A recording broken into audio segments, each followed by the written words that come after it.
Good afternoon. This is Damian McIntosh with Caribbean Heritage Television.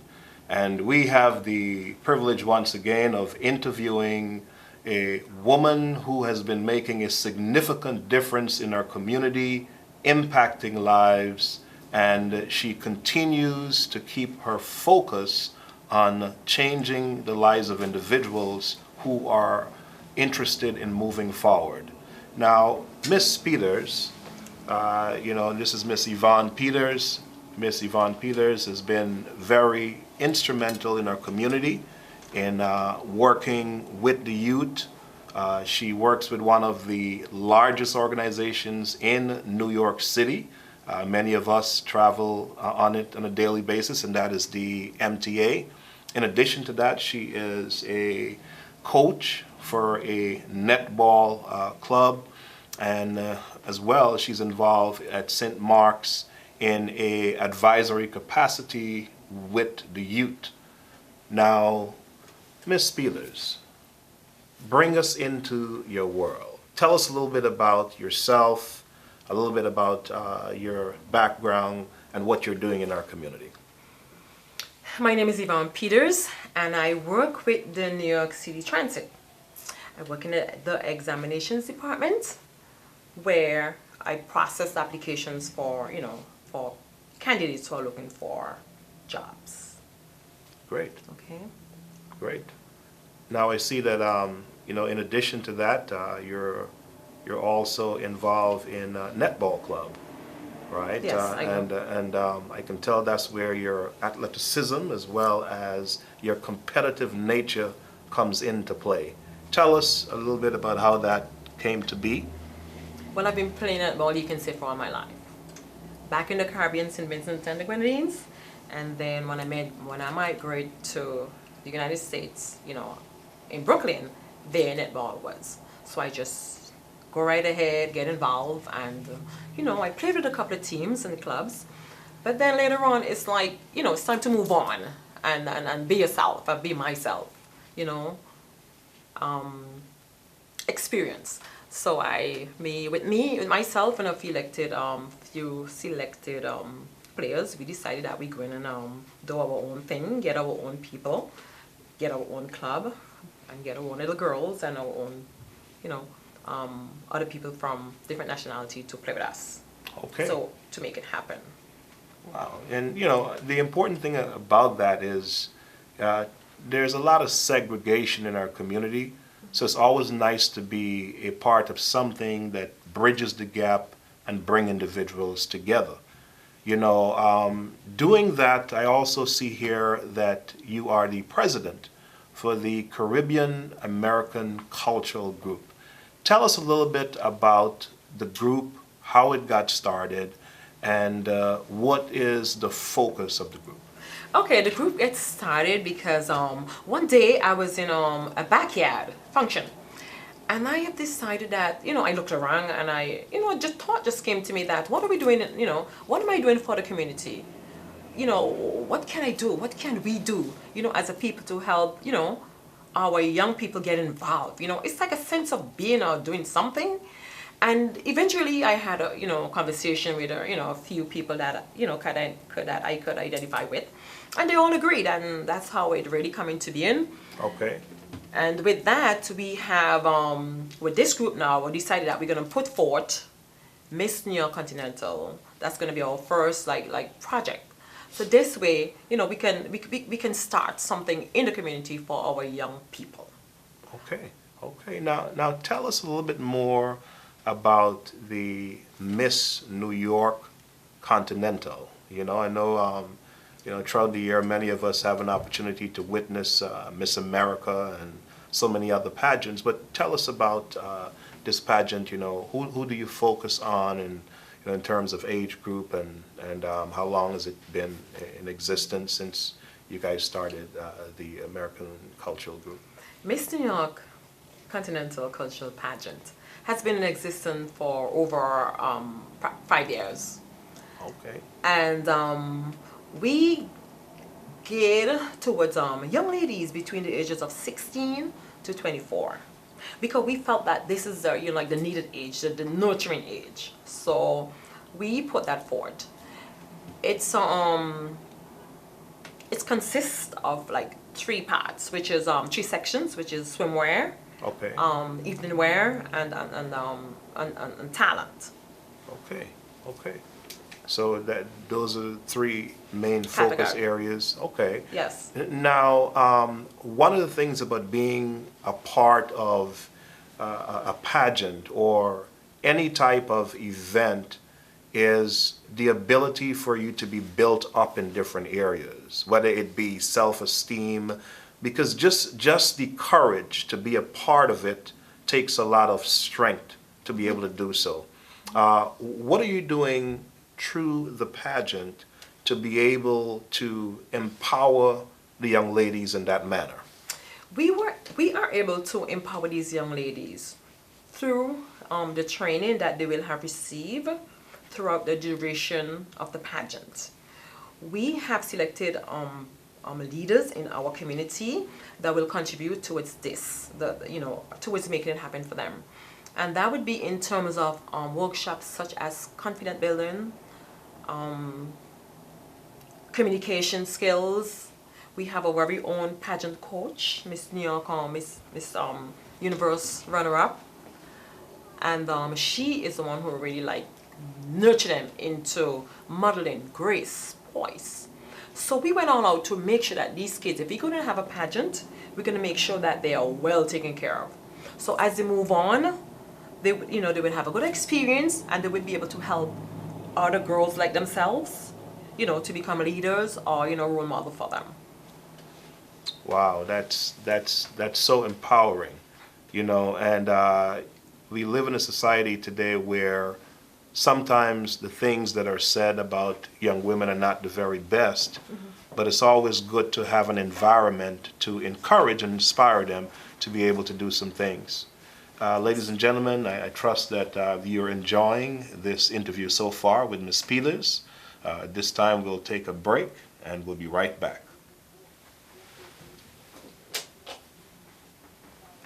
Ladies and gentlemen, welcome back to Caribbean Heritage Television.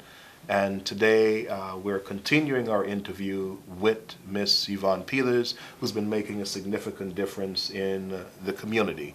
Now, Miss Peelers, tell us a little bit more about your involvement with St. Mark's. I know that you're involved in an advisory capacity, working once again with youths.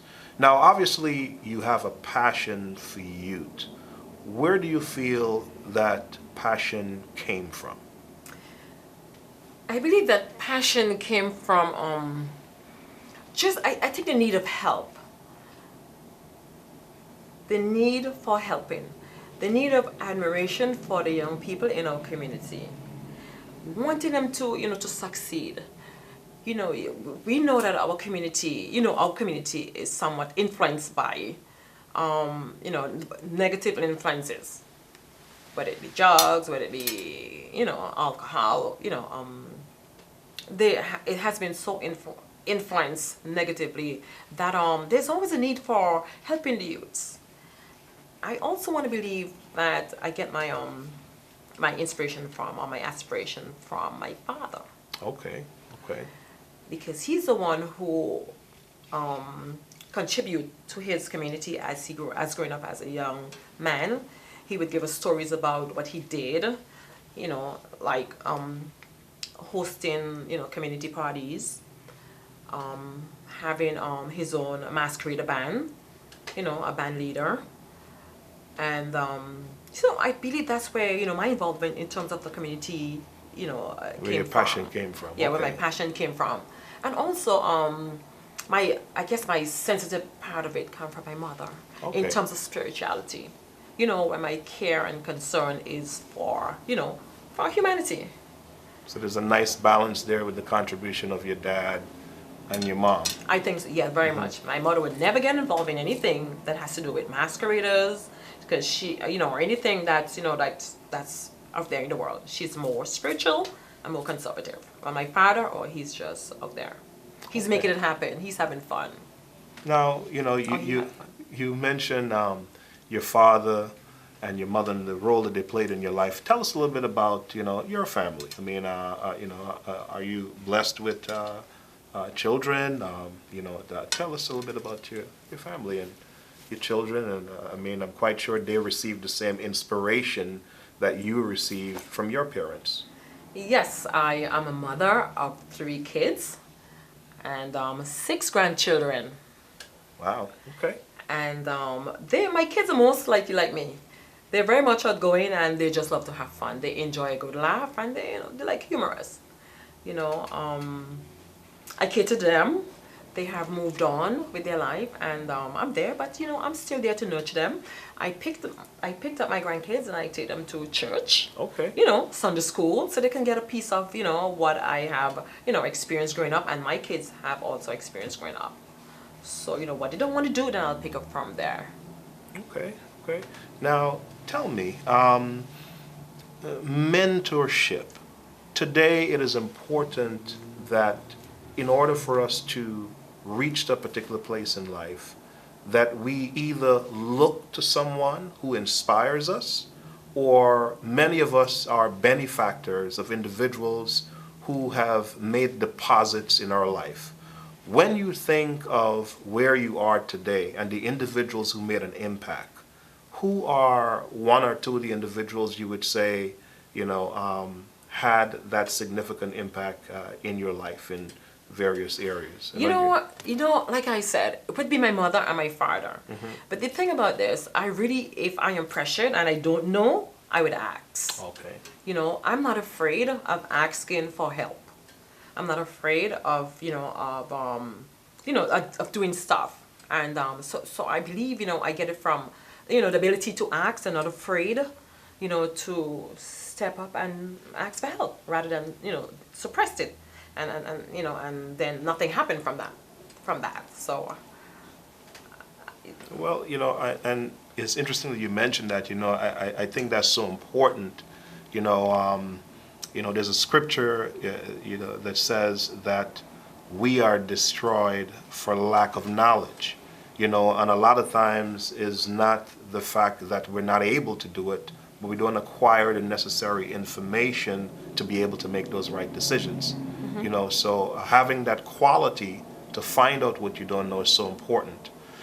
As you look ahead and you think of legacy, one of the best ways to preserve legacy is in writing and, doing videos and tapes.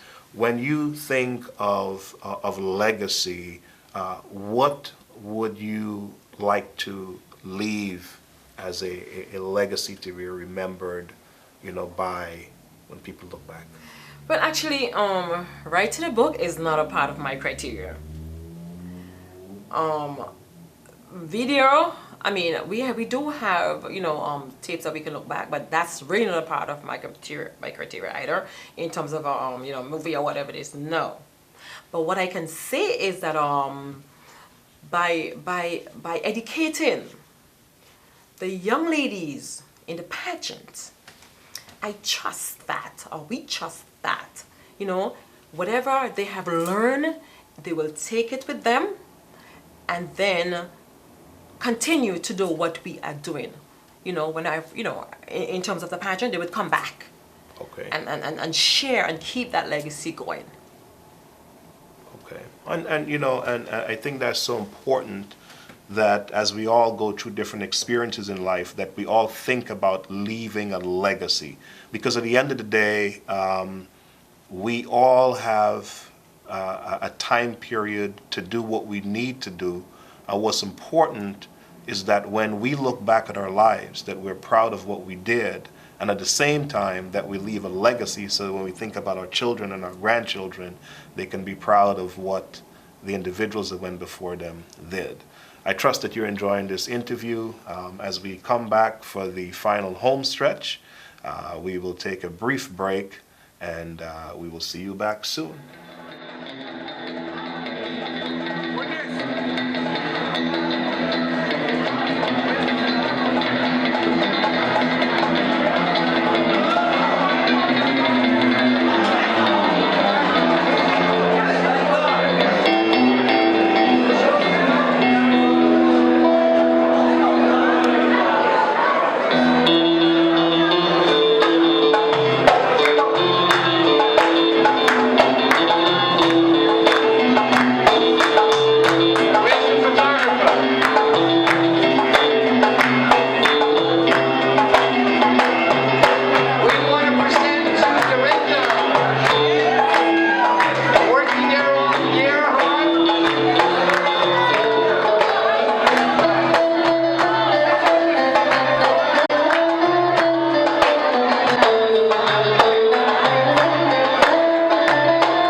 We are back with Caribbean Heritage Television as we come to the final segment of our interview with the wonderful Miss Yvonne Peters. Now, Miss Peters, it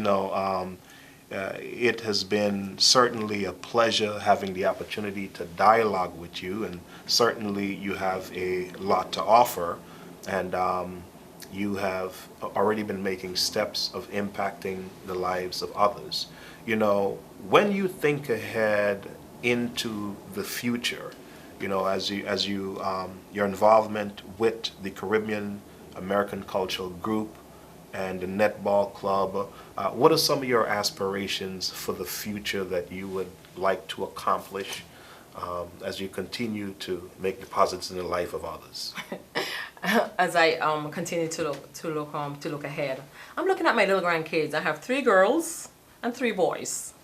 So I start looking at them as, okay, they've been trained. They usually take part into the pageant, so I know that I'm like grooming them, and I know that one day in terms of playing games, netball, I usually take them to the park when I have time, and teach them how to catch the ball and the game. Nice. So I know with time, and as I gathered my little ones, my little grands, they would be able to continue for me.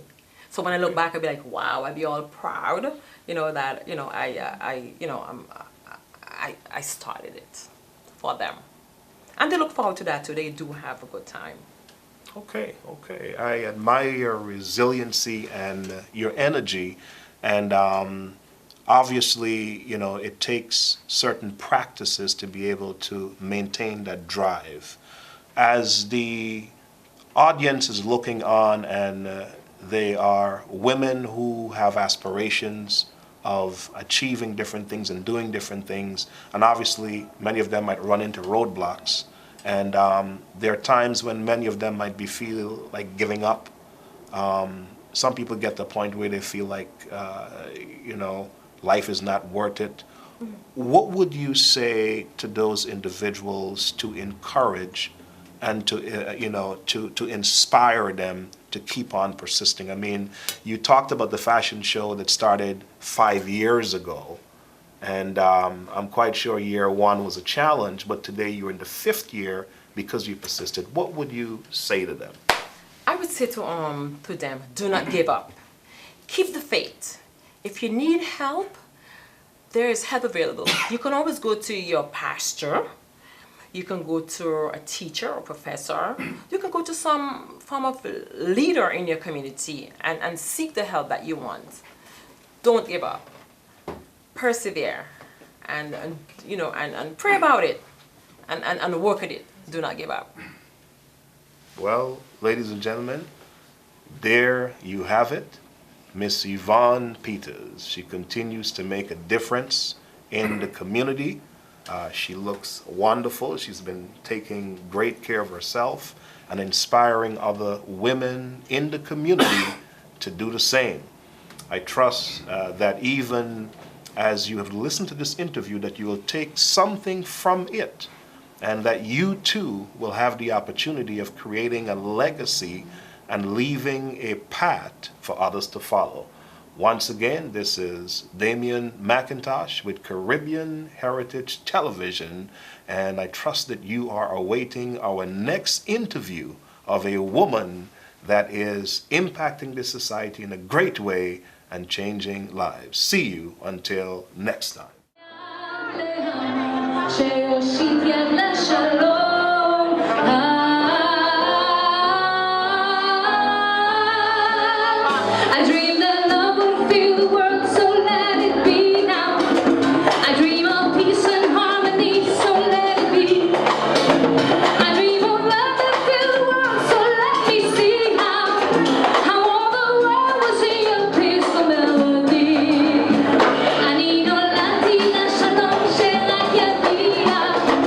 I need no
shout.